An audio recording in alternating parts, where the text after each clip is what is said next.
शेरबहादुर देउवाको घर भनेको CIA को अड्डा हो र अहिले त्यो खेलाडी जो माओवादी बनायो 58 सालपछि त्यो खेलाडीको रूपमा सर्वोच्चका न्यायाधीशहरू उठाइदैछन्। यो सबै चीजको तारतम्य मिलाउनुको निम्ति जबरजस्ती देउवालाई चाहिँ तपाईको उठाइएको हो। राष्ट्रपतिलाई महाभियोग लगाएर एउटा ठूलो भ्याकुम रिक्तता खडा गर्न खोजिरहेका छन् जो 58 सालको दरबार हत्याकाण्ड जस्तै छ। दरबार हत्याकाण्ड 58 साल जेठ 19 गते भयो, ठीक 1.5 महिना अगाडि। त्यो हत्याकाण्डको सम्पूर्ण तयारी गरेर ठीक 1.5 महिना अगाडि माओवादीको दोस्रो राष्ट्रिय सम्मेलन बस्न लगाइयो इन्डियामा। राजा मारिदैछ, राजनीतिमा जो रिक्तता शून्यता खडा हुन्छ, किन मियो त सिद्धिने भयो। अब दल उनको कन्ट्रोलमा छ, माओवादी उसले चलाछ। अनि एउटा जो भ्याकुम खडा हुन्छ नि, त्यो भ्याकुममा माओवादीलाई खेलको केन्द्रीय मैदानमा उतार्नको निम्ति उसका दुईटा निर्णय गराइए। एउटा निर्णय सेनाको निर्णय, उसको शक्ति देखाउने, किन उसलाई खेलाडी त शक्ति देखाएर गर्नु पर्यो। केन्द्रीय प्लेयरको रूपमा देखाउनुको निम्ति सेना बनाउने चाहिँ निर्णय गर्न लगाइयो। र अर्को चाहिँ गोलमेज सम्मेलन अन्तरिम सरकार र संविधान सभाको मुद्दा किन उठाइयो त भन्छ भने माओवादी शान्ति प्रक्रियामा आउन खोजिरहेछ भनेर सबैलाई च्याप्ने आधार हो। त्यो दलहरूको सम्पूर्ण लगाम, दलहरूलाई सञ्चालन गर्ने सम्पूर्ण लगाम 12 बजेपछि चाहिँ तपाईँको आफ्नो हातमा जो लिए नि, त्यो खेल फेरि दोहोरिन खोज्दैछ। अमेरिका संसारभरि रोइरहेको छ। पाकिस्तानले चाहिँ तपाईँको राख्न दिन्न भन्यो हैन, आफ्नो भूमि प्रयोग गर्ने दिन्न भन्यो। मध्य एसियाली देशहरूमा कोसिस गरिरहेछन्, त्यहाँ रुसले चाहिँ तपाईँको नियन्त्रण गरिरहेको छ, त्यहाँ पाइरहेका छैनन्। अब इन्डियाले खुलेर दिँदैन, त्यो जोखिम उठाउने बित्तिकै इन्डिया नराम्रोसँग फस्छ हैन। रुससँगै पनि फस्छ, चीनसँग पनि फस्छ, पाकिस्तानसँग पनि फस्छ। निर्णायक भूमिका एउटा केन्द्रीय खेलाडीको भूमिका त दलहरूबाट हुने सम्भावना भएन। त्यसकारणले अब खेलको मैदानमा उतार्ने कसलाई भन्दाखेरि न्यायाधीशहरूलाई उसले चाहिँ आफ्नो सुरक्षा कारण देखाएर उसले अमेरिकन सेना ल्याउने हो।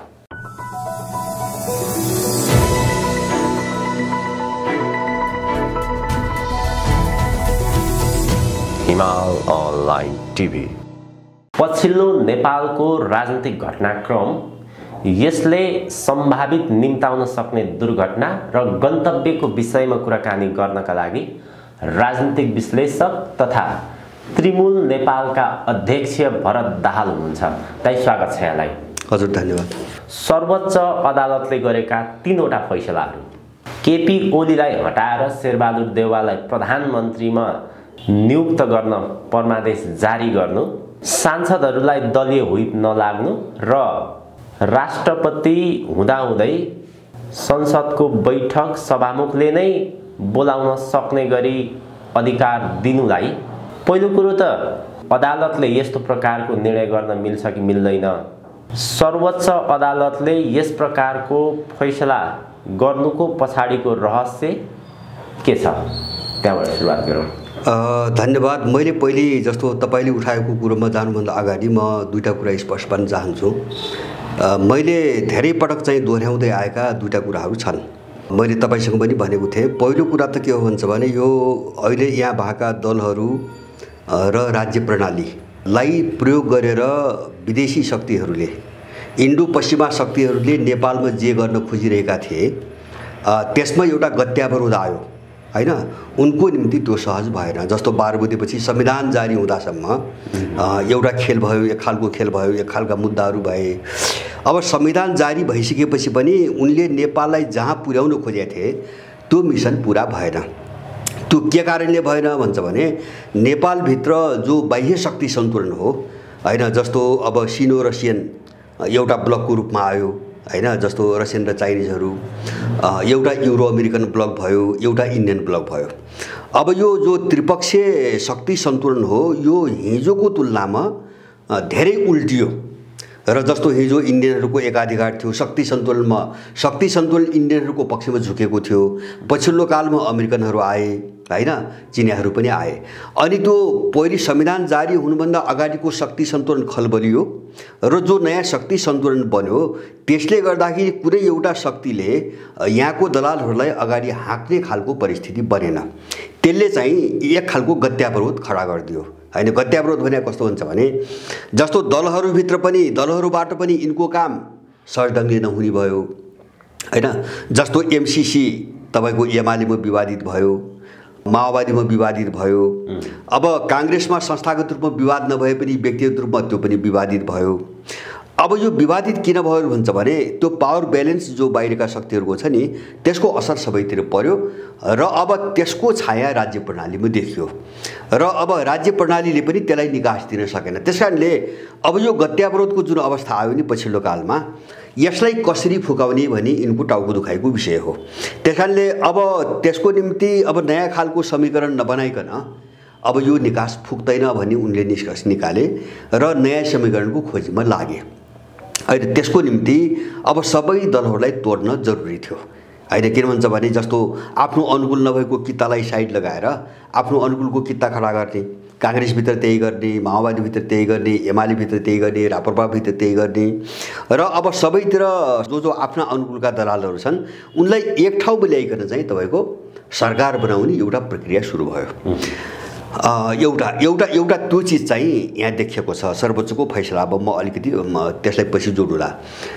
दोस्रो चिज मैले के भन्दै आएको छु भन्छ भने अब यो केपी ओली पछि उनले चालेको कदमबाट होस् वा अर्को कोही आएर कुनै कदम चालोस्, नेपालको यो भूराजनीतिक एउटा जो परिदृश्य दृश्य हो नि यो एक चरण अबको एक चरण अत्यन्तै धमिलो, अत्यन्तै कष्टकर र अत्यन्तै अराजकतापूर्ण हुनेवाला छ। अहिले किन भन्छ भने यो पनि अन्तिम चरणमा प्रवेश गरेको छ। जस्तो चाहिँ विदेशीहरूले नेपालमा सङ्कट थोपर्दाखेरि अब सङ्कट थोपर्ने प्रक्रियादेखि लिएर यहाँसम्म आउँदा अब यिनीहरूको यो षड्यन्त्र पनि क्लाइमेक्समा पुग्यो, उत्कर्षमा पुग्यो। होइन अगाडि बढ्ने ठाउँ छैन। मैले भने नि अगाडि बढ्ने ठाउँ नभएकै कारणले यिनी सबै दलहरू तोडफोड गर्ने बाटोमा लागे, नयाँ समीकरण खोज्नतिर लागे। त्यसकारणले यो पनि उत्कर्षमा छ र एउटा पतनको बाटोतिर गएको छ। त्यसकारणले उसले आफ्नो सुरक्षाको निम्ति त्यो शक्तिले आफ्नो सुरक्षाको निम्ति अहिले भएका सबै चिजहरू जो उनले नै थोपरेका हुन् फेरि होइन जस्तो संघीयता, धर्मनिरपेक्षता अथवा चाहिँ लोकतन्त्र आदि इत्यादि जे भनेका छौँ हामीले अब यो उसले थोपर्यो। अब यसबाट काम नहुने भएपछि अब यो सबै छिन्न भिन्न चाहिँ उसैले बनाउँछ। न्यायपालिका सर्वोच्चको अदालत यहाँ आएर जोडिएको छ। जस्तो तपाईँले भन्नुभयो तीनटा विषयमा सर्वोच्चले अस्वाभाविक खालका निर्णय गरेको छ। यद्यपि म के प्रश्न पार्न चाहन्छु भने यसको अर्थ चाहिँ अहिले यो मैले जो कुरा गर्दैछु यसको अर्थ केपी ओली ठिक थिए भन्ने होइन। होइन उनी पनि धेरै अपराध गरे, देशका विरुद्धमा अपराध गरे, होइन दलाली गरे, विदेशीको गर्नुसम्म गरे हुन्, उनकै दलाली गरेर टिक्न कोसिस पनि गरेका हुन्। अब शेरबहादुर आउँछन् कुरो त्यही हो होइन, भोलि पुष्पकमल आयो भने पनि कुरो त्यही हो। त्यसैले गर्दाखेरि यिनीहरू कोही पनि देशको पक्षमा काम गर्ने होइन। तर अब हामीले यिनका बिचको लडाइँ के हो भन्ने चाहिँ तपाईँको बुझ्नुपर्ने भयो।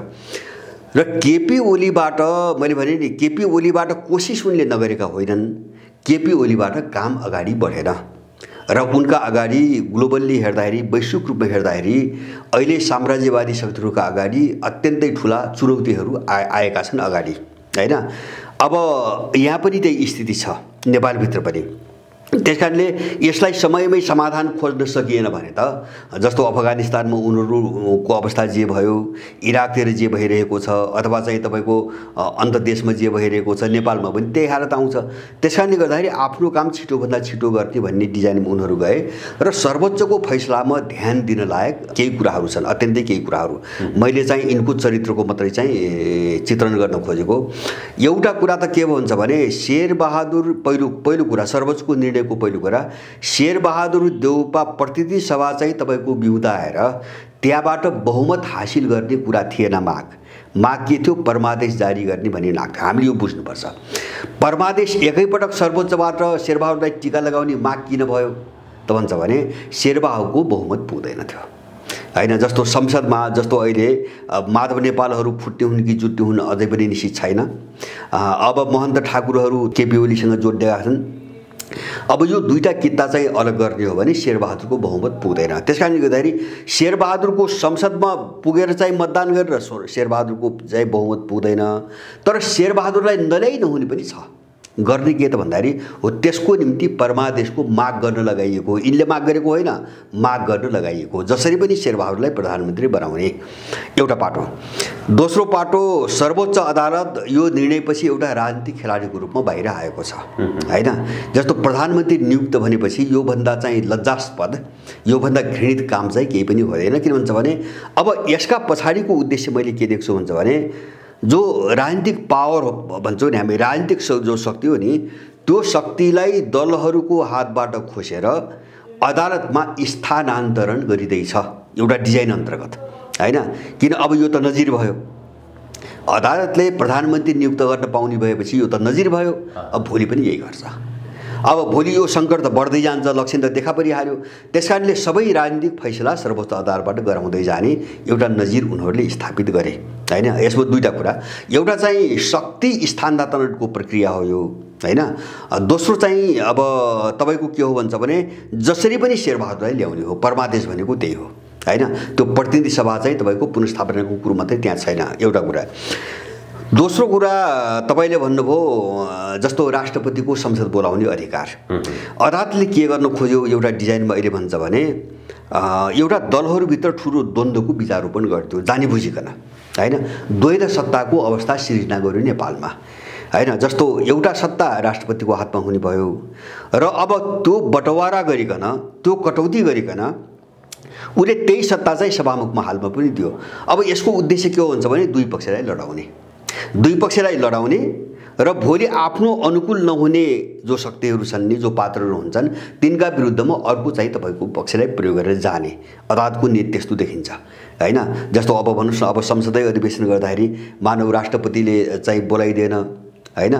भनेपछि सभामुखले बोलाउने भयो, हैन? अथवा चाहिँ भोलि यस्ता कैयौँ विवाद आउलान्, जस्तो कैयौँ विवाद यस्ता आउलान्, जस्तो हिजो पनि एमसीसीमा यो विवाद आएको हो, हैन? प्रस्ताव अगाडि बढाइएन भने विवाद आएको हो। त यस्ता चिजहरूमा खेल्नको निम्ति एउटा उसले द्वैध सत्ताको चाहिँ अवस्था सिर्जना गर्यो। र तेस्रो चाहिँ तपाईँको पार्टीमा संसदभित्र व्हिप नलाग्ने निर्णय छ उसको, हैन? होला हामीले चाहिँ तपाईँको त्यो व्हिपले यहाँ राम्रो काम गरेका थिए, ठिक ठाउँमा व्हिप लगाएको थिए, त्यो चाहिँ होइन, हैन? व्हिप पनि एउटा गलत काममै तपाईँको प्रयोग गरेका थिए। अब एउटा जनमतका विरुद्धमा चाहिँ तपाईँको सांसदहरूलाई बन्धक बनाएर दुरुपयोग गरिरहेका त्यो आफ्नो ठाउँमा छ। तर अब एउटा चलन चल्तीमा रहेको एउटा चाहिँ तपाईँको नीतिलाई व्हिप लाग्ने कि नलाग्ने भनेर चाहिँ सर्वोच्चले निर्णय गर्न मिल्छ कि मिल्दैन भन्ने हो, हैन? उनको त्यो अधिकार हो कि होइन भन्ने हो। अब यसको नियत के हो भन्छ भने संसदभित्र जसले धेरै पैसा लगानी गर्छ अब निर्णय त्यसको हुन्छ, ऊ त्यहाँ लाग्नु खोजिरहेछ, हैन? जस्तो व्हिपका विरुद्धमा जो निर्णय आयो, हैन? जस्तो पैसा हुनेलाई त एउटा व्यक्तिमा चाहिँ 5-10 करोड लगाउनु त ठुलो कुरो भएन, र यहाँका दरिद्रहरू 5 करोड के तपाईँको 5 लाख पाए पनि आफूलाई बेच्न जर्खेर पनि तयार छन्। त्यसैले गर्दाखेरि यसका पछाडि मैले के देख्छु भन्छ भने एमसीसी लगायतका कतिपय चिजहरू, अरू कतिपय चिजहरू लुकेका होलान्। अब यस्ता मुद्दाहरूलाई त्यहाँ मान्छे किनेर चाहिँ तपाईँको पारित गरेर अगाडि बढाउने योजना अन्तर्गत, जहाँ चाहिँ त्यहाँ दलभित्रको छलफलको प्रक्रियाले अब कुनै अर्थ नराखोस्, हैन? जस्तो संसदीय दलमा छलफल हुन्छ अथवा पार्टीभित्र छलफल हुन्छ, एउटा मत बन्ला, एउटा निर्णय होला। अब त्यो निर्णय भए पनि त त्यो निर्णय त काम त लागेन, अब व्हिप नलाग्ने भएपछि त्यो निर्णय त काम त लागेन, कोही अनुशासनमा त बस्नु परेन। त्यसकारणले संसदमा लगेर काहीँ निर्णय गर्नुपर्ने चिजहरू माथि कसैको पनि नियन्त्रण नहोस् भन्ने हिसाबले मूलभूत रूपमा तीनटा चिजमा चाहिँ तपाईँको अदालत केन्द्रित भएको छ। र मैले यसलाई कस्तो बुझ्छु भन्छ भने मैले यसलाई 2-3 कोणबाट हेर्न जरुरी छ, यसको गम्भीरता। अब परिणाम के हुन्छ म यसै भन्न सकिन्न, कतातिर जान्छ, किनभने त्यसको निम्ति धेरै चिज चाहिँ जोडेर हेर्नुपर्छ। जस्तो अन्तर्राष्ट्रिय परिवेश जोड्नुपर्छ, देशभित्रको शक्ति समीकरण जोड्नुपर्छ, अथवा चाहिँ अब त्यही संसदभित्र भएका शक्तिहरूको चाहिँ समीकरणलाई, सन्तुलनलाई हेर्नुपर्ने हुन्छ। अब भोलि के होला म भन्न सक्दिनँ, तर मैले यसका पछाडि 2-3वटा खतरनाक डिजाइनहरू देख्छु, हैन? एउटा डिजाइन के हुन्छ भने जस्तो चाहिँ राष्ट्रपतिको अधिकारको जो बटवारा भयो नि, हैन? संसद बोलाउने अधिकार सभामुखलाई दियो, त्यहाँ द्वन्द्व गराउने कुरो मात्रै छैन, त्यससँग जोडिएको अर्को एउटा मुद्दा जो बाहिर आइरहेछ राष्ट्रपतिमाथि महाभियोग, हैन? हामी एकदमै यसमा चाहिँ गम्भीर हुन आवश्यक देख्छु मैले। महाभियोग लगाउने उनीहरूले आवाज उठाइरहेका छन्। बाहिरबाट केही पश्चिमा एजेन्डाहरूले अब राष्ट्रपतिलाई महाभियोग लगाइएन भने भोलि अर्को फेरि खतरा आउँछ भन्ने हावा चलाइरहेछन्। अब राष्ट्रपतिले राम्रो काम गरेकी छैनन्, त्यो हामी सबैले बुझेका छौँ। देशको निम्ति कुनै उनले काम गरेकी पनि होइनन्। केपी ओलीले जे निर्णय गरे त्यसैलाई उनले पारित गरेको हो। तर हामीले त्यति मात्रै हेर्नु हुँदैन। जस्तो उनले राष्ट्रपतिलाई महाभियोग लगाएर एउटा ठुलो भ्याकुम रिक्तता खडा गर्न खोजिरहेका छन्, जो 58 सालको दरबार हत्याकाण्ड जस्तै छ। मेरो आफ्नो जस्तो दरबार हत्याकाण्डको नतिजा के भयो भन्छ भने अहिलेको तरलता, हैन। त्यो त राज्यको पावर सेन्टर थियो, शक्ति केन्द्र थियो। त्यसलाई ढाल्ने बित्तिकै देश यसरी तरल भयो कि त्यो तरलताबाट देश अझै उम्किन सकिरहेको छैन भनेपछि भोलि जस्तो राष्ट्रपतिलाई महाभियोग लागेपछि हैन, अथवा चाहिँ तपाईको अब त्यो मियो नभएपछि नरहेपछि हैन, अब त्यसैसँग जोडेर एउटा ठुलो द्वन्द्वको वातावरण सिर्जना भएपछि नेपालमा अझ ठुलो तरलता पैदा हुन्छ, अझ ठुलो अराजकता पैदा हुन्छ र नेपाल कहाँ जान्छ भन्छ भने, कहाँ लग्न यो खोजिएको भन्छ भने माओवादी युद्धपछि नेपालमा जुन वातावरण बनाइयो नि दरबार हत्याकाण्ड गरेर हैन, दरबार हत्याकाण्ड गरेर के गरियो भन्छ भने वीरेन्द्रलाई मारियो हैन। त्यसपछि चाहिँ अब त्यो जो राज्यको मियो हो हैन, कुनै पनि घटनाहरूमा चाहिँ पहल गर्ने हुन्छ अथवा समाधान गर्नको निम्ति गर्ने हुन्छ, शक्ति केन्द्र हुन्छ। अब त्यो नभएपछि के भन्छ भने फुक्का भयो, मैदान खाली भयो। अनि उनले तुरुन्तै माओवादीलाई चाहिँ तपाईको खेलाडीको रूपमा माथि ल्याए हैन। अब त्यही घटनापछि हो माओवादीलाई केन्द्रीय खेलाडीको रूपमा उनले बाहिर ल्याए र अहिले पनि राज्यको मियो यद्यपि त्यसले काम नगरेको भए पनि राज्यको मियो त राष्ट्रपति हो हैन, किन त्यो त राष्ट्र प्रमुख हो। अब त्यो नै तपाईको अस्थिर बनाइदिएपछि, त्यसलाई नै ढालिदिइसकेपछि अब देश कहाँ जान्छ भन्छ भने दरबार हत्याकाण्डपछि एउटा ठुलो अराजकतामा नेपाललाई हालेर विदेशीहरूले जो 12 बुँदे समझदारी गराए र दलहरूको सम्पूर्ण लगाम, दलहरूलाई सञ्चालन गर्ने सम्पूर्ण लगाम 12 बुँदेपछि चाहिँ तपाईँको आफ्नो हातमा जो लिए नि त्यो खेल फेरि दोहोरिन खोज्दैछ हैन। किन अहिले दलीय लगाम चाहिँ तपाईको खुकुलो भयो, दलहरूमाथिको लगाम खुकुलो भयो, किनभने दलभित्र हरेक खालका प्रवृत्तिहरू छन्। अब त्यो प्रवृत्तिलाई नियन्त्रण गर्नको निम्ति एक चरण यिनका बीचमा ठुलो द्वन्द्व गराउने र राज्य प्रणालीलाई पनि ध्वस्तै बनाइदिने, राज्य प्रणालीलाई पनि ध्वस्त बनाइदिने, काम गर्न नसक्ने बनाइदिने, दलहरूलाई पनि लडाएर छिन्नभिन्न बनाइदिने र एउटा अराजकताको स्थिति सिर्जना गरेर यिनी सबैलाई कन्ट्रोल गर्ने एउटा लगाम चाहिँ आफ्नो हातमा केन्द्रित गर्ने हिसाबले अदालत मुभ भएको देख्छु मैले, त्यो दिशातिर अगाडि भएको देख्छु। अब त्यसकारणले अब यो मैले कहाँ अलिकति जोड्न आवश्यक देख्छु त भन्छ भने मैले अघि नै एमसीसीको कुरो उठाएँ।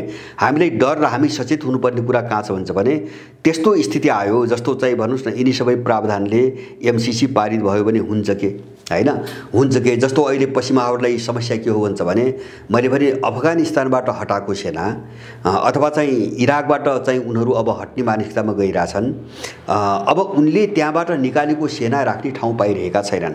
अमेरिका संसारभरि रोइरहेको छ। पाकिस्तानले चाहिँ तपाईँको राख्न दिन्न भन्यो हैन, आफ्नो भूमि प्रयोग गर्ने दिन्न भन्यो।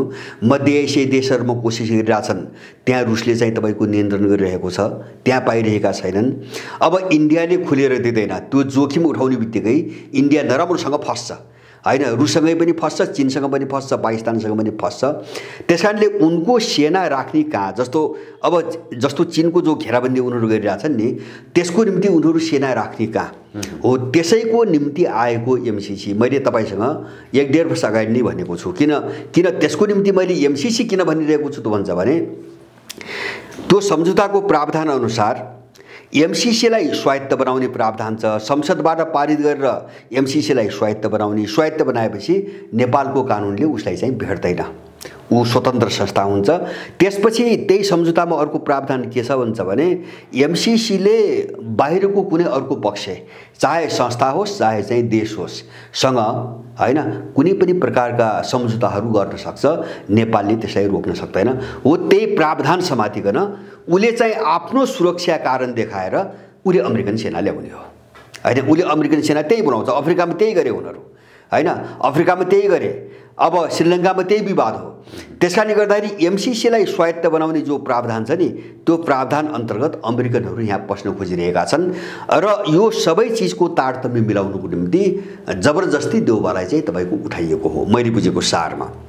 र अब हामी चाहिँ गर्नुपर्ने चाहिँ बुझ्नुपर्ने कुरा के हुन्छ भने अब यो भूराजनीतिक जो समस्या छ हामीले जो देखिरहेका छौँ, अब यसलाई हेर्दाखेरि यो राज्य प्रणालीका कुनै पनि निकायलाई हामीले स्वतन्त्र निष्पक्ष भनेर चाहिँ हामीले हेर्न थाल्यौँ भने हामी फस्छौँ, देश फस्छ। त्यसकारणले सर्वोच्च अदालत टाइपको न्यायपालिका होइन, यति बेलाको सर्वोच्च अदालत न्यायपालिका होइन र न्यायपालिका किन होइन त भन्छ भने उसको फैसलाले पनि त्यो न्यायपालिका होइन भन्ने देखाउँछ। र दोस्रो कुरा, अब जुन संस्थाभित्र विदेशी एनजिओहरूको लगानी पसिसकेको छ त्यो कुनै पनि हालतमा र कुनै पनि मूल्यमा चाहिँ स्वतन्त्र हुन सक्दैन। सबै न्यायाधीशहरू विदेशीले किनिसकेका छन्। होलान् 2-4 जना अपवादमा होलान्, म उनलाई दोष दिन खोजेको होइन। तर अब सर्वोच्च अदालत भनेको त्यो एनजिओहरूको सञ्जाल हो र एनजिओहरूको पैसाले जे निर्णय गर्न भन्छ उनले गर्ने निर्णय त्यही हो। अहिले त्यही भइरहेको छ। अब यो चाहिँ तपाईको देशलाई बचाउने अथवा अराजकताबाट चाहिँ बाहिर लग्ने हिसाबमा केन्द्रित किन छैन भन्छ भने मैले एउटा चाहिँ परमादेश भनेको के हो, उसले प्रधानमन्त्री तोक्न मिल्छ कि मिल्दैन, त्यो शेरबहादुर भएको कारणले मलाई लाग्छ अर्को पात्र भइदिए भए यो निर्णय नहुन सक्थ्यो हैन। जस्तो परमादेश जारी नहुन सक्थ्यो उनको अनुकूल, किन शेरबहादुरको घर भनेको सिआइएको अड्डा हो, त्यो दुनियाँलाई थाहा छ। शेरबहादुर देउवाको घर भनेको सिआइएको अड्डा हो हैन। अब त्यसकारणले गर्दाखेरि फेरि उनीहरूले पटक पटक भनिरहेका छन् एमसीसी जसरी पनि पारित गर्नुपर्छ भनिरहेका छन्।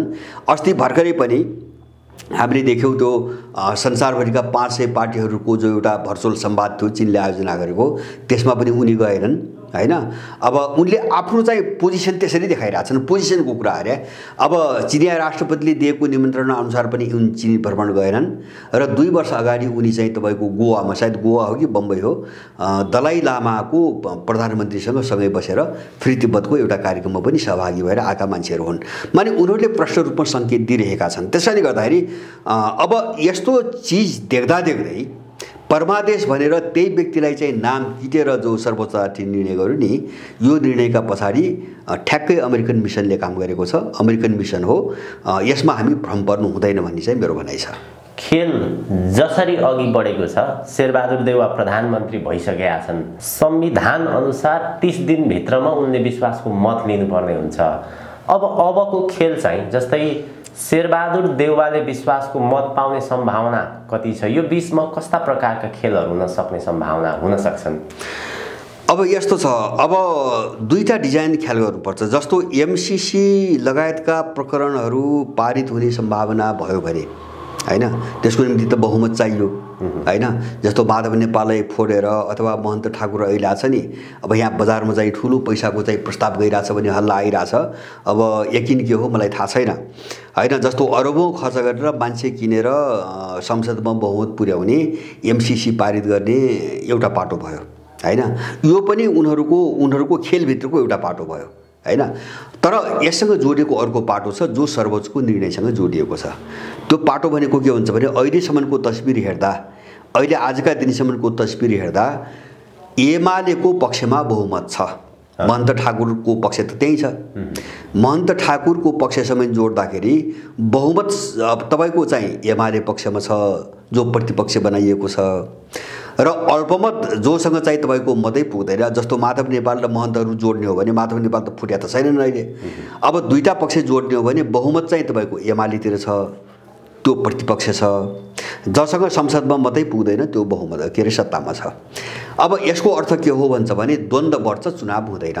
यसको एक मात्र अर्थ यही हो हैन। जस्तो अघिल्लो पटक भयो नि संविधान सभाको यो दोस्रो चुनावभन्दा अगाडि खिल्लाजको पालामा भयो नि। अब चुनाव हुँदैन, गर्न सक्ने कुरा हुँदैन। किन भन्छ भने त्यहाँ त कोरे अब राप्रपाको पनि निश्चित छैन। अब माओवादी र प्रचण्ड र चाहिँ शेरबहादुरको ग्याङले मात्रै चुनाव गराउन सक्ने हालत त छैन। भोलि द्वन्द्व बढ्यो भने यो त थाहा छ, यो त हिसाब किताब गरिएको छ। त्यसपछि हुन्छ के भन्दाखेरि हो मैले भने नि सर्वोच्चको जो परमादेश हैन, जो परमादेश र राष्ट्रपतिको शक्तिको जो बटवाराको निर्णय गर्यो नि, यो त्यसको निम्ति हो, भोलिको निम्ति नजिर हो मैले बुझेको। अब देउबाले चुनाव गराउन नसक्ने स्थिति आयो भने सर्वोच्चले चाहिँ राजनीतिक निर्णय लिन्छ, किन अर्को निकाय रहँदैन अब हैन। जस्तो अब यसपछि जस्तो बहुमत शेरबहादुरले नपाए पनि अर्को प्रधानमन्त्री चयन गर्ने प्रावधान छैन रे अब संसदबाट, यो अन्तिम हो हैन। जस्तो फेरि संसदमा गएर अर्को प्रधानमन्त्री चुन्ने प्रावधान छैन। नभएपछि कि त शेरबहादुरले चुनाव गराउनु पर्यो कि त शेरबहादुरलाई फ्याँक्नु पर्यो हैन। अब शेरबहादुरले चुनाव गराउन सक्दैनन्, त्यसकारणले उनलाई फ्याँक्ने कुरा आउँछ। फ्याँक्दाखेरि कहिले फ्याँक्ने त भन्दाखेरि सर्वोच्च अदालत। त्यसको निम्ति हो नजिर। परमादेश भनेको त्यसको निम्ति नजिर हो, अहिले बनाएको नजिर हो हैन। यो नजिरको आधारमा त भोलि त निर्णय गर्न सक्ने भयो नि अदालतले।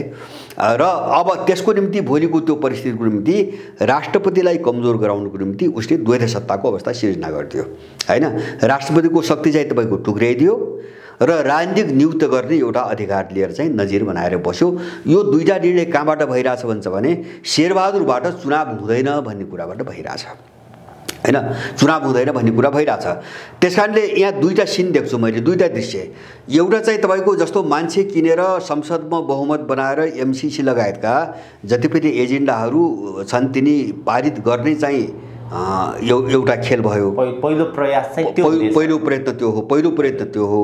अब यो प्रयत्न फेल भयो भने चाहिँ मानौ न शेरबहादुर देउवाले विश्वासको मत प्राप्त गर्न सकेनन्। अब विश्वासको मत प्राप्त गर्न नसकेको त्यो प्रधानमन्त्रीले चाहिँ चुनावको मिति घोषणा गर्न पाउने भनेर संविधानमा उल्लेख छ। चुनावको मिति पनि तय गर्ला।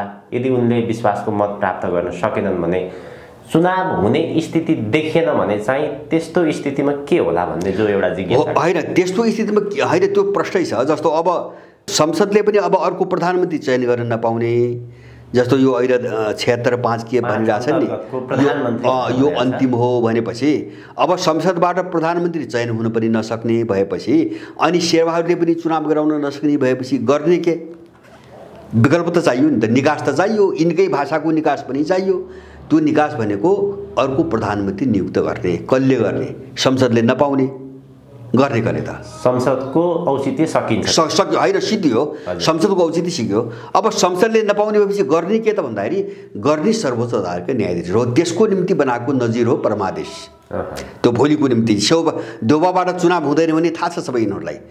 थाहा मात्र होइन कि देउबा पनि यो डिजाइनमा म तयार छन्। जस्तो उनी चुनावै गर्दैनन् हैन, द्वन्द्व हुन्छ, मुठभेड हुन्छ, पार्टीहरू टुक्रिन थाल्छन्, झगडा आउला, अर्को मान्छे उचालिन्छ, त्यही काङ्ग्रेसभित्रै उचालिन्छ होइन। एमाले केपी ओलीको पक्ष चाहिँ केपी ओलीको पक्ष भएको हैन। अब भोलि एमसीसीको प्रकरण आयो भने माओवादी विभाजित हुन्छ। एउटा पङ्क्ति चाहिँ पुरै एमसीसीको विरुद्धमा छ हैन। त्यो प्रचण्डहरू बाहेक, प्रचण्ड जस्ता मान्छेहरू बाहेक, दलालहरू बाहेक तपाईँको ठुलो पङ्क्ति एमसीसीको विरुद्धमा छ। अब त्यही भोट नजान सक्छ हैन। एमसीसी पारित हुने सम्भावना मैले एकदम कम देख्छु, किन एमाले भित्र पनि विभाजित छ, माओवादी पनि विभाजित छ। अब त्यो एमसीसीको निम्ति संसदमा बहुमत पुग्ने चाहिँ मैले सम्भावना देख्दिनँ। त्यसमाथि अन्तर्राष्ट्रिय अब चाहिँ तपाईँको दबाब पनि सुरु हुन्छ हैन। अब त्यस्तो नभएको खण्डमा त्यो हुन सक्ने सम्भावना एकदम कम छ। त्यो त यिनले बुझेका छन्, त्यो त हिसाब किताब सबै भएको छ। त्यसकारणले अब त्यसपछि गर्ने यो भएन भने गर्ने के त भन्दाखेरि सर्वोच्च अदालतले प्रधानमन्त्री नियुक्त गर्ने। किन भन्छ भने अब त्यो गर्ने ठाउँ सर्वोच्च अदालतभन्दा अर्को हातमा छैन, रहेन, टुङ्गियो। सर्वोच्चले प्रधानमन्त्री नियुक्त गर्ने के को लागि? चुनावी सरकारको लागि? उनले भन्नलाई चुनावी भन्छन्। जस्तो खिलराजको पालामा पनि यही भयो नि त। संविधान सभाको चुनाव दलहरूले गराउन सकेनन् दोस्रो पटक हैन। अब त्यसकारणले गर्दाखेरि चुनाव गराउनुको निम्ति भनेर खिलराजले ल्याएको हो त्यही खेल दोहोरिन्छ। अब चुनाव शेरबहादुरले घोषणा गर्छन्, चुनाव हुँदैन। चुनाव नभएपछि के हुन्छ भन्छ भने अब चुनाव गर्नुको निम्ति भनेर अर्को कुनै पात्र खडा गरिन्छ। त्यो पात्र चाहिँ सर्वोच्च अदालतबाट निर्णय गराइन्छ, जो उनले पहिले छानेका हुन्छन्। अब यो दिशातिर तपाईँको लग्ने हिसाबले सर्वरको सम्पूर्ण फैसला आएको छ। र अब कस्तो फैसला आएको छ भन्छ भने अब भोलि चाहिँ तपाईँको सम्भावना त हेर्नु पर्यो नि त यिनीहरूले। जस्तो भोलि कहीँबाट विरोध हुन्छ कि, जस्तो दलहरूभित्र पनि त सबै एउटै खालका त छैनन्। भोलि विरोध गर्ने मान्छे पनि निस्कन्छन्। दल पनि हलचल गर्न नसक्ने, यिनको निर्णय है। दल पनि हलचल गर्न नसक्ने, संसद पनि हलचल गर्न नसक्ने, अनि त्यसपछि चाहिँ तपाईँको राष्ट्रपति पनि हलचल गर्न नसक्ने र संसद पनि हलचल गर्न, सबैलाई बाँधेर चाहिँ तपाईँको सबैतिर बाँधिएको छ अहिले हैन। जस्तो संसदलाई चाहिँ बाँध्यो कहाँ त भन्छ भने प्रधानमन्त्री चयन गर्न नसक्ने हैन, संसद सिद्धो, उसका हात बाँधिदिए। राष्ट्रपतिलाई कहाँ बाँधिदियो त भन्दाखेरि द्वैध सत्ता। अब राष्ट्रपति अनुकूल भएन, सभामुखबाट निर्णय गराउने हैन। अब सभामुखबाट भएन, राष्ट्रपतिबाट निर्णय गराउने हैन, उनलाई बाँधे। र तेस्रो चिज चाहिँ तपाईँको सांसदलाई बाँधे। जस्तो व्हिप चाहिँ तपाईँको अन्त्य गर्दै नि, यसले गर्दाखेरि त्यो सांसद अब दलको अनुशासनमा नियन्त्रणमा रहनुपर्छ भन्ने बाध्यता केही पनि भएर, माने सबैका हात खुट्टा चाहिँ तपाईँको तोडिकन होइन एउटा पुरै सेटिङमा चारैतिर भोलि सम्भावित चाहिँ अवरोध यो क्षेत्रबाट आउँछ कि भने जहाँ जहाँ उनले अनुमान गरे त्यो सबै चाहिँ तपाईँको पहलहरू बन्द गर्ने हिसाबले नमागेको निवेदनमा जसले चाहिँ सर्वोच्चमा संसद पुनर्स्थापनाको निवेदन दियो उनीहरूले माग्दै नमागेका कुराहरू थपेर निर्णय गरेका छ। कारण के होइन, कसैले मुद्दामा चाहिँ निवेदन हाल्दाखेरि अब माग्दै नमागेका चिजहरूमा फैसला गर्ने कारण के त भन्दाखेरि उनीहरू त आफ्नो डिजाइनमा हिँडिरहेको छ हो। त्यस कारणले गर्दाखेरि सर्वोच्च अदालत अबको राजनीतिक खेलाडी हो। मैले भने नि मैले यसलाई हिजोको इतिहाससँग जोड्न चाहन्छु। अहिलेबाट नहुने भयो, संसदबाट नहुने भयो हो। मैले गत्यावरोध मैले भने नि सुरुमा, यो चाहिँ इन्डो पश्चिमा साम्राज्यवादी शक्तिहरूका एजेन्डाहरू दलहरूभित्रबाट पनि निकास नपाउने, राज्यबाट पनि निकास नपाउने भएपछि यसलाई जो तोड्ने प्रक्रियामा गयो नि, तोड्ने प्रक्रियामा गयो, यो प्रक्रिया सुरु हुन्छ तीव्र रूपमा, अरू सबैतिर फैलिन्छ यो। अब निकास कहिले दिन त भन्दाखेरि भोलि एकछिन मानुस अघि हामीले भने जस्तो अब भोलि चुनाव भएन, अब यो अहिलेको भएको संसदमा पनि बहुमत जुट्ने स्थिति भएन भने निकास दिने त को त, उनको निकास दिने को त भन्दाखेरि न्यायाधीश, अर्को त कोही पनि रहेन अब। त्यस कारणले मैले अघि नै भने नि, एउटा मैले शक्ति केन्द्र पावर सेन्टरसँग जोडेर दरबार हत्याकाण्ड र तपाईँको मैले विद्याको कुरा गरेँ होइन। त्यो मियोलाई तोड्नको निम्ति हिजो चाहिँ एउटा हत्या गरियो, आज चाहिँ द्वैत सत्ताको अवस्था सिर्जना गरियो।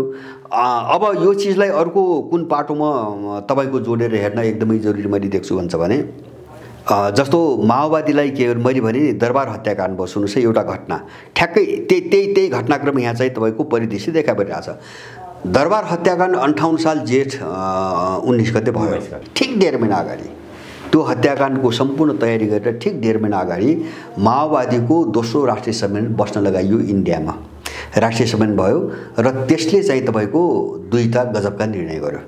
एउटा निर्णय के गर्यो भन्छ भने, उसँग छापामार तल्लो तहका छापामारभन्दा बढी केही पनि थिएनन् मान्छे, तर उसले एकैपटक जनमुक्ति सेना गठन गर्ने निर्णय गर्यो। त्यही सम्मेलनले चैत्रको सम्मेलन हो, चैत्रको अन्तिमतिर हो, त्यसले वैशाखको सायद सुरुका केही दिन पनि छोएको छ। एउटा जनमुक्ति सेना चाहिँ बनाउने निर्णय गर्यो। र दोस्रो महत्त्वपूर्ण निर्णय के हो भन्छ भने, गोलमेज सम्मेलन, अन्तरिम सरकार र संविधान सभाको मुद्दा उठायो त्यहाँ। अब यो मुद्दा के हुन्छ भने, यो मुद्दा 57 सालमा आएको मुद्दा हो।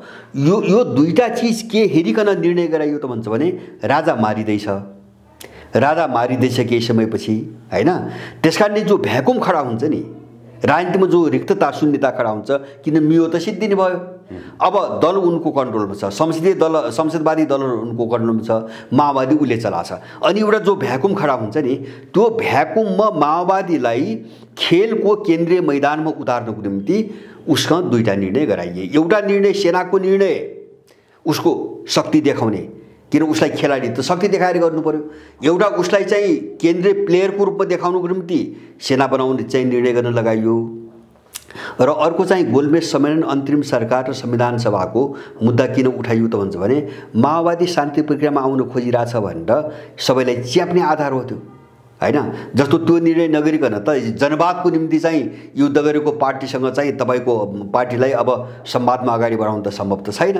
अनि उनीहरूले चाहिँ त्यो बाटो खोले, माओवादीले बाटो छोडिसकेका छ भनेर सबैतिर दबाब दिनुको निम्ति होइन, राज्यभित्र सबैतिर दबाब दिनुको निम्ति र माओवादीलाई अगाडि बढाउनुको निम्ति त्यो निर्णय उनले गर्न लगाए।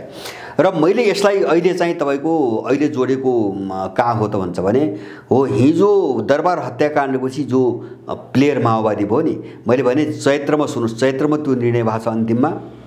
जनमुक्ति सेना त्यसको 2-4 महिनापछि थोरै सङ्ख्यामा जनमुक्ति सेना चाहिँ एकदम थोरै सङ्ख्यामा बनेको छ। तर त्यसले चाहिँ त्यही वर्षको चाहिँ तपाईँको मङ्सिर 8 गते त्यत्रो सैनिक ब्यारेकमाथि सफलतापूर्वक आक्रमण गरेको छ। जस्तो दाङ र सोलुमा उसको त्यो औकातै थिएन, अब कहिले सहयोग गर्यो त्यहाँ त्यो बाटोमा नजाउँ भनेपछि त्यो उसको ताकत देखाउने, उसप्रति सबैको ध्यान आकर्षण गर्ने एउटा डिजाइन थियो। र अहिले त्यो खेलाडी जो माओवादी बनायो 58 सालपछि, त्यो खेलाडीको रूपमा सर्वोच्चका न्यायाधीशहरू उठाइँदैछन्। हामी होसियार हुनुपर्ने त्यहाँ हो होइन। जस्तो भ्याकुम भयो नि त, अब दलहरूबाट चाहिँ अब के अरे चाहिँ राजनीतिक एउटा रिक्तता देखा पनि थाल्यो होइन। निर्णायक भूमिका एउटा केन्द्रीय खेलाडीको भूमिका त दलहरूबाट हुने सम्भावना भएन होइन, कसैको पनि भएन। त्यस कारणले अब खेलको मैदानमा उतार्ने कसलाई भन्दाखेरि उतार्ने न्यायाधीशहरूलाई होइन। त्यो न्यायको मुकुण्डो पनि छ त्यहाँ होइन, न्यायको मुकुण्डो पनि छ। अनि चाहिँ अब त्यो चाहिँ विदेशी मिसनमा काम गर्दा उनीहरूका विरुद्धमा हुन सक्ने आलोचनालाई दमन गर्ने उनीसँग औजार पनि छ। जस्तो मानहानि भन्छन् उनीहरू, होइन, भित्र अपराध गर्ने, भ्रष्टाचार गर्ने, लुट्ने, देशद्रोह गर्ने, अनि कोही बोल्यो भने मानहानि भने दबाउने। र अब यो अदालतलाई जो अगाडि उतारिँदैछ यो चाहिँ अहिलेको जो दलाल प्रणाली हो नि, होइन, सङ्घीय जो दलाल प्रणाली हो, यसको फाँसीवादीकरण गर्ने योजनाको एउटा हिस्सा हो। सर्वोच्च अदालत चाहिँ यो अहिले भएको प्रणालीलाई फाँसीवादीकरण गर्ने योजनाको एउटा अङ्ग हो सर्वोच्च अदालत। र अब त्यहाँभित्रका न्यायाधीशहरू जो मुख्य मुख्यमन्त्रीहरू छन्, त्यसैले गर्दाखेरि हामीले चाहिँ यिनको यो निर्णयलाई अब यो अगाडि चाहिँ थप निर्णय गरी पुरा मात्रै हेर्नु हुँदैन कि भन्नुहोस्। यस्तो स्वेच्छाचारी अदालत भएपछि र अरू निकाय अब काम गर्न सक्ने हालतमा नरहेपछि अब यसले पुरै फाँसीवादी दिशा चाहिँ समात्छ, होइन, किन निर्णय गर्न सक्ने एउटा पावर यससँग मात्रै रहने भयो। त्यसैले यसले फाँसीवादी दिशा समात्छ, सबैको मुख बन्द गरेर त्यही ढङ्गले निर्णय गर्दै जाने खालको योजनामा यो सबै खेल खेलिएको छ। शेरबहादुर देउबा देखाइएको पुतली मात्रै हो, होइन। अब शेरबहादुर कुनै राजनीतिक मान्छे पनि होइनन्, होइन। शेरबहादुर कसैको निम्ति सबैले प्रयोग गर्न सक्ने मान्छे हुन्, होइन। उनले बारम्बार पनि भनेका छन्, त्यो इतिहासमा पनि देखिएको छ। अब जुन दिशातिर पनि शेरबहादुरको उपयोग हुनसक्छ, तर अबको खेलाडी सर्वोच्च अदालत हो, यो हामीले बुझिराख्नुपर्छ। अबका खेलाडी भनेका सर्वोच्च अदालतका न्यायाधीशहरू, यो हामीले बुझिराख्नुपर्छ र त्यसप्रति अत्यन्तै निगरानी बढाउनु पनि आवश्यकता पैदा भएको छ। जसरी अमेरिकन शक्तिहरू नेपालको राजनीतिमा र पछिल्लो समय चाहिँ न्यायालयमा जसरी हावी भयो, अब यसका विरुद्धमा चीन र भारतले कस्तो प्रकारको प्रतिकार गर्ला भन्ने जो एउटा अहिले चाहिँ एउटा चिन्तनको विषय बनाएको छ, सोचनीय विषय बनाएको छ, कसरी प्रतिकार? यस्तो हो, जस्तो मैले के बुझ्छु भन्छ भने एमसीसी पारित भयो भने नेपालभित्र अन्तर्राष्ट्रिय शक्तिहरूको द्वन्द्व खुला रूपमा अगाडि बढ्छ। यसमा कसैले भ्रम नपाले पनि हुन्छ, होइन, कसैले पाल्नै हुँदैन। मैले भने नि अब एमसीसीको प्रावधान अन्तर्गत अमेरिकन सेना आउँछ, यसमा कसैलाई मलाई शङ्का छैन।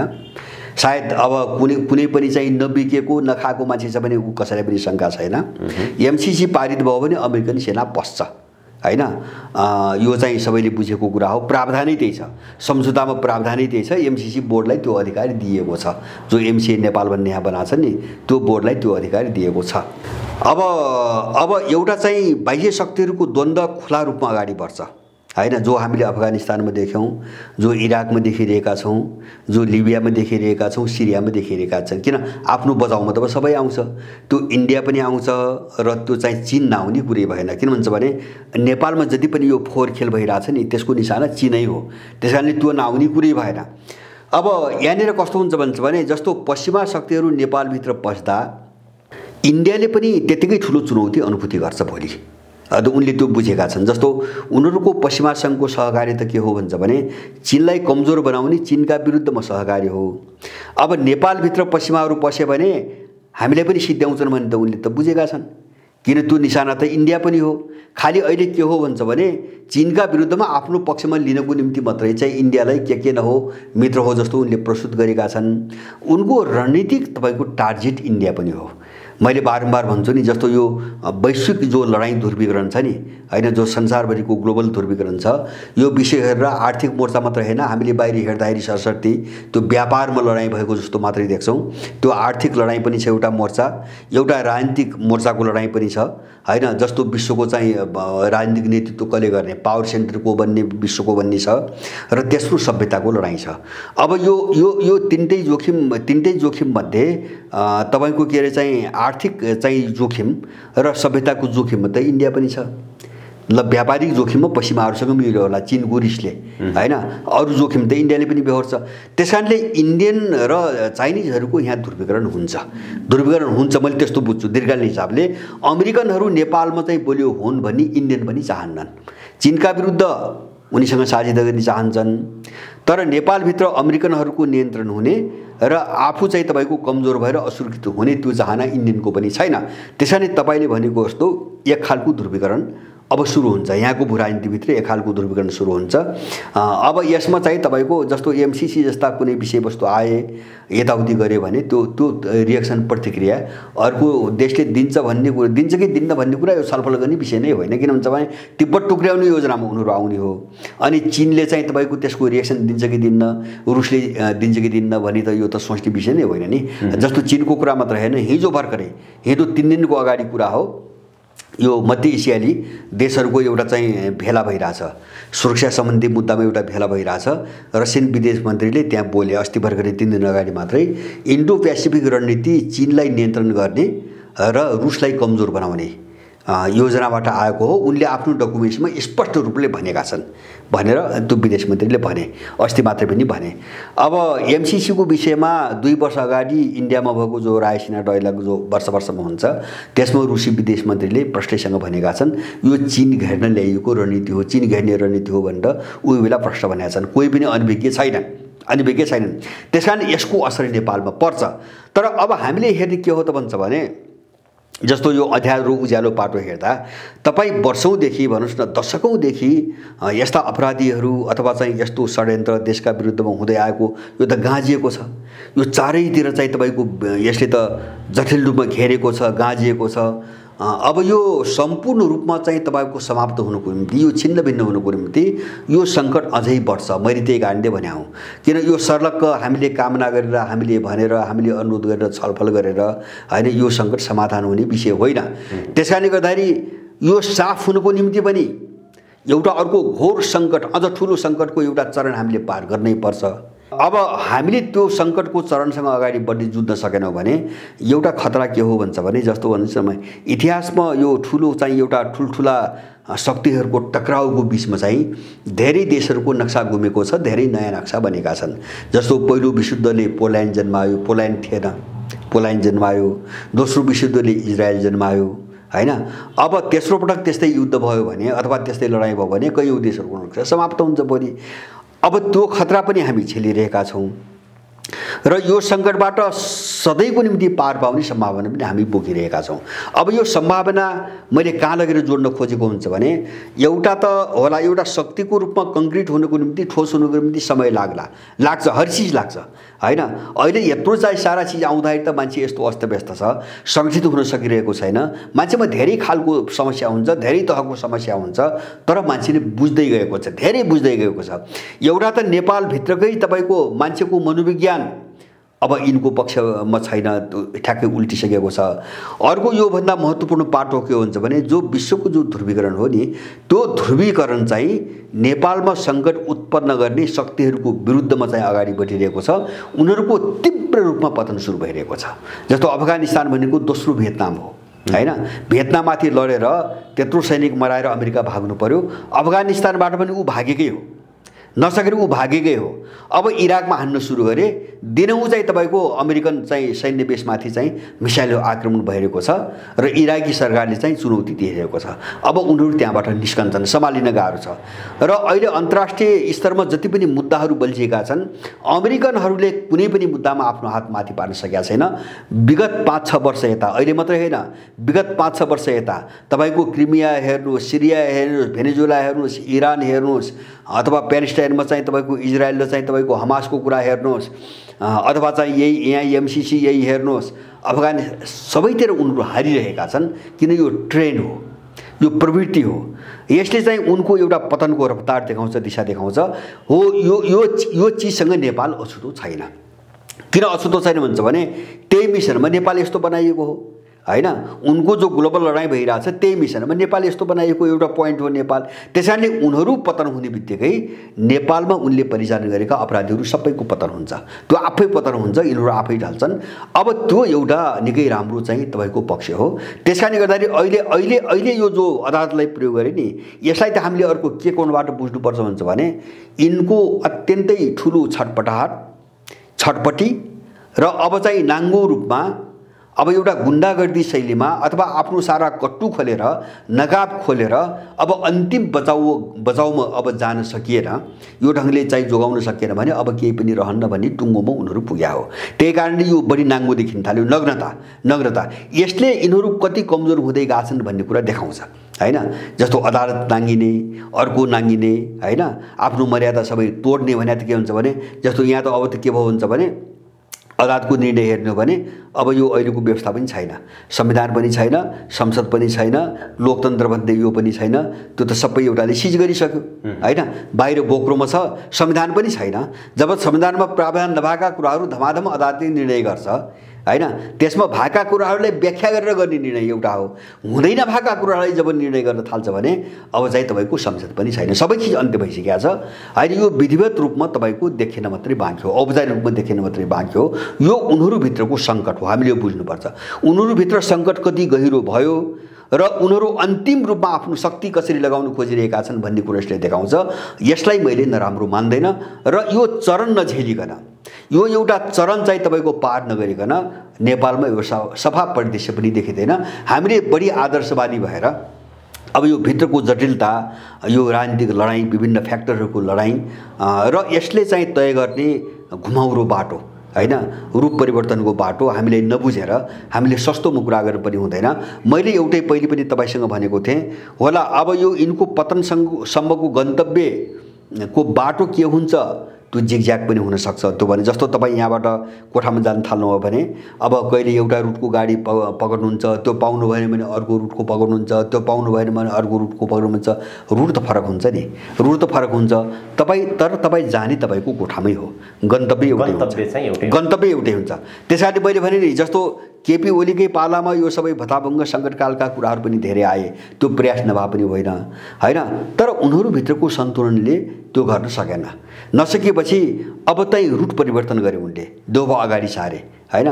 हुनसक्छ अब यो पनि असफल होला, उनले अर्को रुट परिवर्तन गर्छन्, अदालत चाहिँ अगाडि सार्छन्, तर उनको गन्तव्य, उनको अन्तिम विश्राम बिन्दु भनेको उनको पतन नै हो र त्यो सङ्कटकालकै रूपमा हो भोलि हैन। जस्तो यो समाधान अब एउटा स्वाभाविक प्रक्रियाबाट छैन भने त्यो त सङ्कटकालमै जानु पर्यो।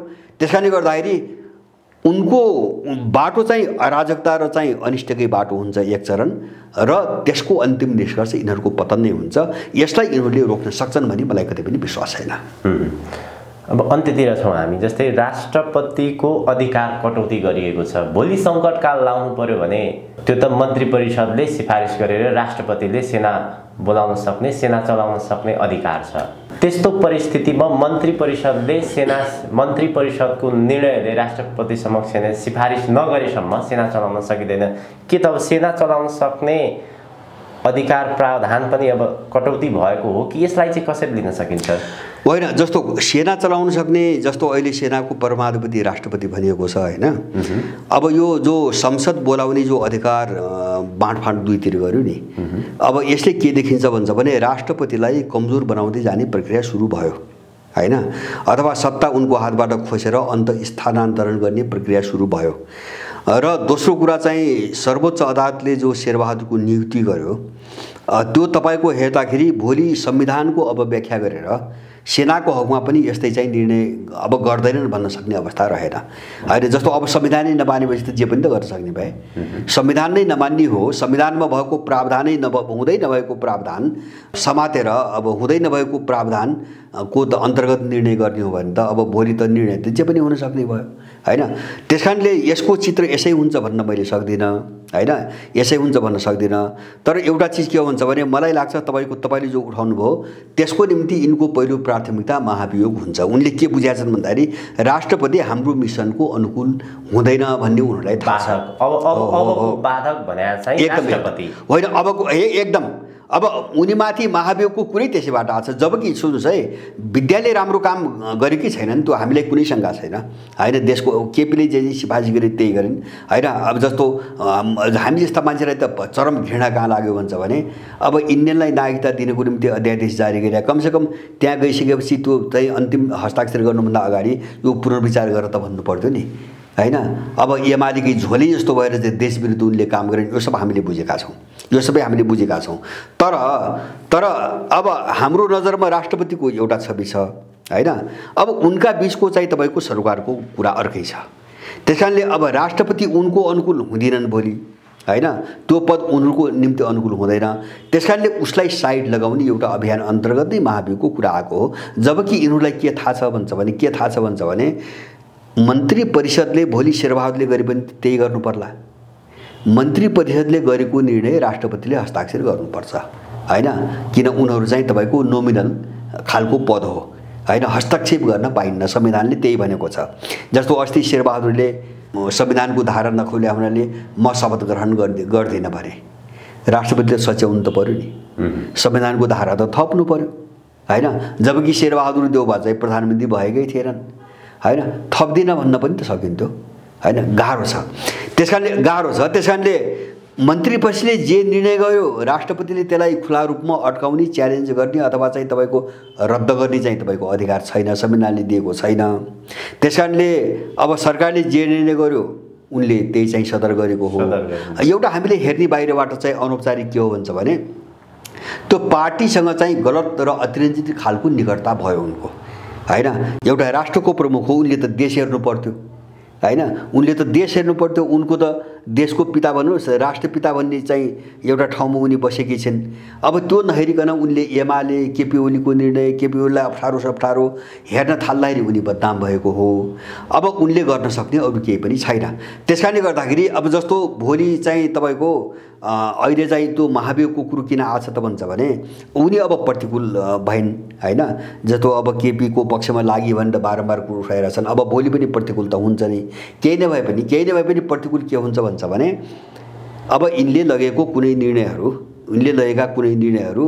अब कैयौँ दिन रोकिदिने, अल्मल्याइदिने, लम्ब्याइदिने, अर्को वातावरण सिर्जना पनि त हुनसक्छ। तर त्यो खतरा पनि नआओस् भनेर उनले दुईटा हतियार प्रयोग गरे। मैले पहिले भने एउटा चाहिँ उनको शक्ति चाहिँ कटौती गरेर सभामुखलाई त्यो कमजोर बनाउने प्रयास हो, र दोस्रो अहिले एनजिओले पालेका केही क्रिमिनल, यहाँ बुद्धिजीवीको नाममा केही क्रिमिनलहरू छन्, अपराधीहरू। अब त्योदेखि लिएर यिनी चाहिँ काङ्ग्रेस र माओवादीसँग जोडेका मान्छेहरू जो महाभियोग भनिरहेछन् नि हो, यसको खास कारण नै राष्ट्रपति भोलि तगारो बन्न सक्छ अथवा चाहिँ अप्ठ्यारो पार्ने कुनै चाहिँ कारण बन्न सक्छ भनेर उसलाई बाटोबाट साफ गर्ने रणनीति हो। त्यो रणनीतिबाट यिनीहरू आछन्। नत्र भने राष्ट्रपतिमाथि महाभियोग लगाउँदै पर्ने यिनको कानुनअनुसार है, यिनको कानुनअनुसार राष्ट्रपतिप्रति महाभियोग लगाउनै पर्ने चाहिँ तपाईँको कारण के? त्यो कारण त हुनु पर्यो नि त। अब त्यसको निम्ति त राष्ट्रपति त अपराध गरे हुनु पर्यो हैन। अब ओलीलाई सहानुभूति राख्ने भने त अनौपचारिक कुरा भयो हैन, अनौपचारिक कुरा भयो हैन। जस्तो अब केपीले चाहिँ लग्या प्रस्ताव 15 मिनटभित्र चाहिँ हस्ताक्षर गरिदिने हैन, अरूका चिजहरू चाहिँ घण्टौँ झुलाइदिने आदि इत्यादि कुराहरू, यिन त चाहिँ तपाईँको अनुमानका कुरा भए, यिनी चाहिँ भावनाका कुरा भए। कानुनी रूपमा राष्ट्रपतिलाई महाभियोग लगाउनै पर्ने चाहिँ कारण के छ? त्यो त प्रश्न हुनु पर्यो नि। कारण केही पनि छैन, उनले किनारा लगाउन खोज्या हो। यो लडाइँ चर्किन्छ। अब मैले बुझेँ नि, यो लडाइँ चर्किन्छ। अब यो लडाइँ चर्किने कहाँ हुन्छ भने नेपालभित्रको त्रिकोणात्मक जो शक्ति सन्तुलन छ नि, अब यसको दबाव चाहिँ नेपालमा चाहिँ देख्न सुरु हुन्छ अब हैन। जस्तो चाहिँ लडाइँ त चाहिँ अन्तर्राष्ट्रिय शक्तिहरूको, जस्तो तपाईँले सुरुमा भएको इन्डियन, सिनो रसियन र युरो अमेरिकन, अब यो शक्तिको चाहिँ एउटा टक्राउ अब महसुस हुन सुरु गर्छ नेपालभित्र। त्यो अलिपछि गएर एउटा प्रष्ट रूपमा सबैले देखिने गरी बाहिर प्रकट हुन्छ। अब त्यसको सामना कसरी गर्ने भनेर हामी जाने कुरा हो। सबै नेपालीहरूले त्यो अनुसार सोच बनाउने कुरा हो। केही व्यक्तिहरूले कस्तो प्रकारको हल्ला फिजाइरहेका छन् भने अबको 1 महिनापछि फेरि पनि प्रधानमन्त्रीमा ओली नै हुनेछन् भन्ने खालको हल्ला फिजाइरहेका छन् भने अब माधवहरू चाहिँ कहाँ उभिन्छन्? भीम रावलहरूको सङ्केत ओलीपट्टि नै हो भन्ने खालको देखिएको छ। यी बीचको घटनाक्रमलाई छोटकरीमा मात्र हामी होइन, यस्तो छ। अब 1 महिनापछि ओली फर्किने नहुने, म त्यो अब चाहिँ अलिकति काल्पनिक चिजमा म त्यता जान चाहन्न। मैले बुझेको र मैले भन्न सक्ने कुरा के हो भन्छ भने जस्तो भन्नुहोस् न, अब दलालको न आफ्नो विचार हुन्छ न राजनीति, एउटा चाहिँ हामीले बुझ्ने, उसलाई जसले पनि प्रयोग गर्छ एउटा कुरा। दोस्रो कुरो विदेशीहरूको के हो भन्छ भने एउटा दलालबाट भएन अर्को प्रयोग गर्छ, हुँदै आएको त त्यही हो। जस्तो ओलीबाट भएन शेरे खडा गरे, अब शेरबहादुरबाट हुँदैन, अर्को पात्र पनि अगाडि ल्याउन सक्छन्, स्वतन्त्रै नाममा पनि अर्को पात्र ल्याउन सक्छन्। किन अब निर्णय गर्ने त अदालत भइगयो होइन, उसको निर्णयबाट आउनु पर्यो, संसदबाट त हुँदैन भनेपछि अब भोलि अथवा प्रचण्ड आउलान्, यसलाई मैले अस्वाभाविक देख्दैन होइन, अस्वाभाविक देख्दैन, को आउँछ मैले भन्न सक्दैन। अब माधव नेपाल र केपीको सम्बन्ध के हो भन्छ भने अब अहिलेको परिस्थितिमा मैले पहिले पनि भनेको थिएँ, एमालेका धेरै व्यक्तिहरू जो माधव नेपालतिर लागे उनको लडाइँ केपीसँग ओलीसँग हो, तर उनीहरू जस्तो अहिले एमालेभित्र फुटेर अर्को पार्टी मात्रै बनाउने कुरा छैन, त्यहाँभित्र त फुटेर काङ्ग्रेस र माओवादीलाई सघाउने कुरा पनि जोडिएको छ। त्यस कारणले त्यो बाटोमा गइकन पार्टी फोडेको होइन तपाईँको त्यो धब्बा चाहिँ लगाउने पक्षमा छैनन्। र माधव नेपालसँग मैले पहिले पनि भनेको थिएँ, माधव नेपालसँग अहिले जो 23 जना हस्ताक्षर गरेका छन् उनीहरूमध्ये मलाई लाग्छ आधाभन्दा बढी मान्छे माधव नेपालसँग रहन्नन्, एउटा कुरा रहँदैनन्। अब दोस्रो कुरा मैले तपाईसँग पनि भनेको थिएँ, मैले धेरै पटक के दोहोऱ्याएको छु भन्छ भने स्वयं माधव नेपाल पनि न्यू खोजेर अलग्गै जानुपर्छ, अलग्गै पार्टी बनाउनुपर्छ भन्ने मानसिकतामा जाँदैनन्। सितिमिति उनको प्राथमिकता पनि बार्गेनिङ गर्नमै हुन्छ, केपीलाई कन्ट्रोलै गर्नुपर्नेमा हुन्छ। उनी र केपी ओली सजिलोसँग छुट्टिने सम्भावना मैले देख्दैन, सजिलोसँग है कुनै एउटा पक्षबाट होइन। दुईटै पक्ष चाहिँ अब छुट्टिनै हुन्न भन्ने पक्षमा छन् अथवा त्यो समस्यामा छन् मैले भन्न सक्दिनँ, तर ती दुई मध्ये कुनै एउटा पात्र होइन, जस्तो एउटा छुट्टै पार्टी बनाउनु जस्तो यस्तो हुँदाखेरि त तपाईँ जस्तो मान्छे बस्दैन, के छ र त्यहाँ त त्यत्रो दुश्मनी भइसक्यो होइन। त्यसरी जस्तो अहिले शेरबहादुरलाई प्रधानमन्त्री बनाउने अब निर्णायक कारण त माधव नेपाल पनि, त्यो त दुनियाँले बुझिरहेछ, उनको हस्ताक्षर शेरबहादुर भयो। अब केपी ओलीसँग सम्बन्ध हुन्न पनि थाहा छ, तर उनीहरूलाई सहज ढङ्गले दुई कितामा के कारणले लाग्दैन भन्छ भने त्यो कारण हो दासढुङ्गा। मदन भण्डारी मार्नमा को मिलेको थियो भन्ने कुरो त्यहाँभित्रका केही मान्छेहरूलाई थाहा छ, सबै थाहा छ। र जो त्यो घटनामा मतियार थियो त्यो भोलि राम्रोसँग चाहिँ समाप्त हुन्छ, किन यिनी कुराहरू उठ्छन्। हिजो एमाले फुट्दाखेरि पनि यस्ता धेरै चिजहरू उठाएको थिए भित्र होइन, उनका आन्तरिक कुराहरू धेरै बाहिर आए, यिनी कुराहरू धेरै भोलि बाहिर आउँछन्। त्यसैले त्यो जोखिम मोल्न सक्ने हालतमा उनीहरू छैनन्, जो संलग्न छ त्यो जोखिम मोल्न सक्ने हालतमा छैनन्। र यस्ता थुप्रै घटनाहरू जोडिएका छन् उनीहरूसँग, किन भन्छ भने त्यो पनि त एउटा अपराधीहरूको सञ्जाल हो। एमाले भने पनि त अपराधीको सञ्जाल हो, माओवादी मात्रै होइन, काङ्ग्रेस पनि अपराधीहरूकै सञ्जाल हो। त्यस कारणले एउटा अपराधी अर्कोको आक्रमणबाट जो चाहिँ तपाईँको नोक्सानी बेहोर्नु पर्ने जो चुनौती भोगिरहेको छ नि, यो सबैलाई हेरेर यिनीहरूले हिसाब किताब गरिरहेका छन्, यो सबैलाई हेरेर यिनले हिसाब किताब गरिरहेका छन्। त्यस कारणले अब अहिले चाहिँ होला केपीको अहिलेको पछिल्लो टोन हेर्दाखेरि माधव नेपाललाई धकेल्नै पर्छ भन्ने खालको मानसिकता देखिया छ होइन। अब यति गर्दा गर्दै पनि मलाई लाग्छ माधव नेपाल सजिलरी होइन टाढा जाने मानसिकतामा आउँदैनन्। किन भन्छ मैले बुझेको उनलाई चुनौती के हो भन्छ भने दासढुङ्गाको हत्यापछि 15 वर्ष चाहिँ पार्टी महासचिव भएर एकलौटी चलाएका उनी हुन्, उनी प्रधानमन्त्री पनि भए र अब त्यो हत्याको सन्दर्भमा बनेका जति पनि आएका रिपोर्टहरू हुन् सबै दबाउने व्यक्ति माधव नेपाल हुन्। यो दुनियाँले बुझेको छ होइन, त्यो दोष अरूलाई दिन मिल्दैन, किन पार्टी महासचिव पनि उनी होइन, अब सरकारको प्रधानमन्त्री पनि उनैले बनाएको आयोगले रिपोर्ट दिएको छ, तुलाधर आयोगले दिएको छ, ओली आयोगले दिएको छ, त्यो रिपोर्टहरूलाई दबाएर बाहिर चाहिँ आउन नदिने पनि उनी भनेपछि यो सबै प्रश्न उठ्छ भोलि। त्यस कारणले यो सबै खतराबाट उनीहरू जोडेको हुनाले उनीहरूको विभाजनलाई त्यति सहज ढङ्गले हामीले बुझ्न हुँदैन। यद्यपि उनीहरू जुटेर बस्ने ठाउँ छैन, त्यो ठाउँ मैले देख्दैन। यस्तो हुँदा पनि जुटेर बस्छन् भने त तिनी राजनीतिक मूल्य मान्यता नैतिकता केही पनि नभएकै मान्छेहरू हुन्।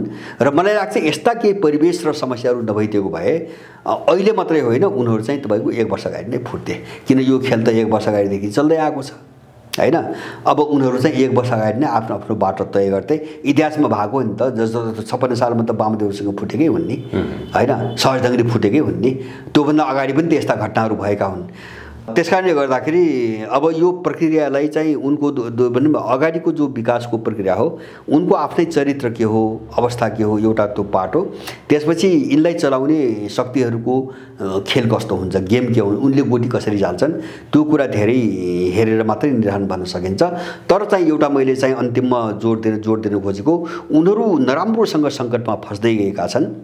अबको मुख्य प्रवृत्ति भनेको उनको बिचमा लडाइँ हो।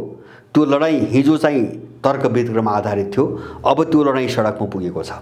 अब त्यो सडकमै पुगेको छ। मलाई लाग्छ यस्ता खालका मुठभेड हानमारका घटनाहरू अगाडि बढ्छन् र यो एउटा केही कालखण्डपछि अब यसको टुङ्गो लाग्छ, यो सदाको निम्ति विसर्जन हुन्छ भन्ने चाहिँ मेरो मोटामोटी बुझाइ चाहिँ त्यही छ। हस्, अत्यन्त धेरै धन्यवाद दाइ यहाँको महत्त्वपूर्ण समय र विचारको लागि। हजुर, धन्यवाद यहाँलाई पनि।